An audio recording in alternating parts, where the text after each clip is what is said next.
Bienvenue dans le coin des curieux. On fait aujourd'hui un point sur la sexualité en temps de Covid.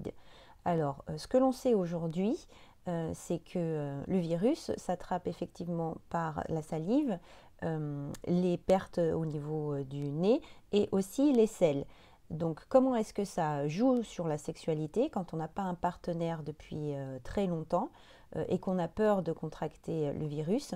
Eh bien, en fait, vous allez toujours utiliser votre créativité, vous savez à quel point ça m'est cher, mais pour ne pas prendre de risques, soit vous restez masqué, alors effectivement c'est un peu compliqué, mais après tout, pourquoi pas, ça peut être aussi une forme de jeu, ou alors effectivement vous évitez d'être trop en contact près du visage, pas de baiser forcément, hein, parce que là pour le coup on échange de la salive.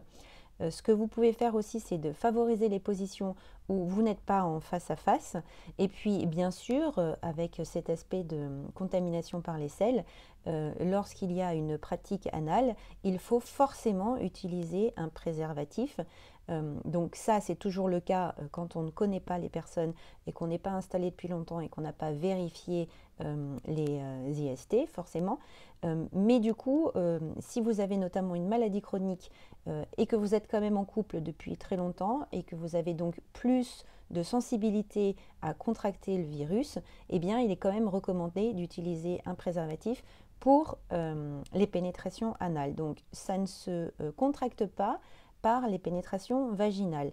Pour le moment, on en est là et puis bien sûr, on continue à se tenir au courant. Bonne journée.